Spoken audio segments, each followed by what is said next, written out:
Harsh, let me understand from you, as far as the earnings impact is concerned, ICICI Lombard, what's the brokerage coming in as far as ICICI Lombard is concerned?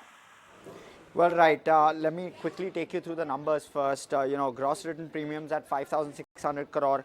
That's up 17% for ICICI Lombard in Q3. We saw income from investments more tepid, 9% growth on a year-on-year basis. Total expenses went up 14%, and expense ratios continued to be quite elevated, 30% plus with regard to expense of management ratios. When we're also looking at PAT, therefore, PAT has come in a tepid 11% higher when I'm looking at it on a year-on-year basis. We're seeing combined ratio of around 104.5, which is obviously continues to be slightly poor, but definitely improving trends being seen there. In terms of what brokerages are suggesting, Phillip Capital maintains a buy, gives it a target price of 1,550. It says that the combined ratio remains elevated on the back of higher OPEX.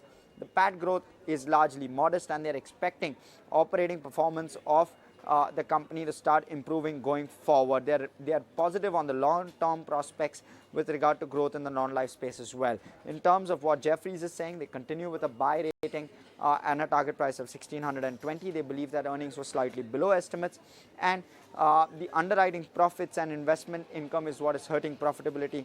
What they're also suggesting is spending is quite elevated with regard to marketing, sales, and the ramp up in agency, but that they also see as a positive. Lastly, Macquarie believes that it's an underperform. They've given it a target price of 995. They believe that Q3 has disappointed.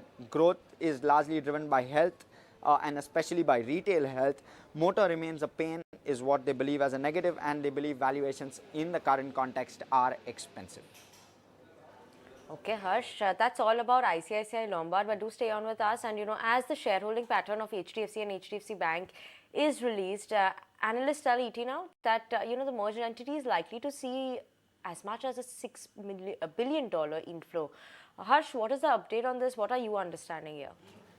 Well, yes, absolutely right, Vinny. What analysts on the street are penciling in is a $3 to $6 billion inflow into HDFC Bank, and that's large, right? And the context to that is that the shareholding pattern of HDFC seems to suggest, and the group shareholding pattern seems to suggest that there is a headroom of 17.25%.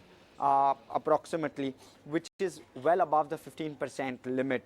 This was, mind you, at 16.8% just a quarter ago. So clearly that headroom has now improved, and that will see some amount of foreign investment coming through to the tune of at least $3 billion. So clearly at the moment the overhang seems to be, with regard to the selling, seems to be behind, at least at the moment the way we see it. And with FIIs having a larger participation, there's further positive and further upside which one can see here. It's a possibility. With regard to the data as well, we did speak about valuations yesterday with Anisha there on the same show, and we can see that with regard to valuations there is still some amount of catch up which HDFC Bank has and can potentially play going forward as well. So a couple of positives playing out quite well. The stock is buzzing today.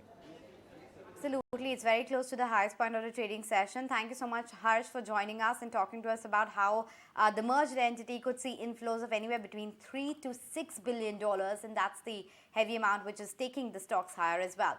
But Delta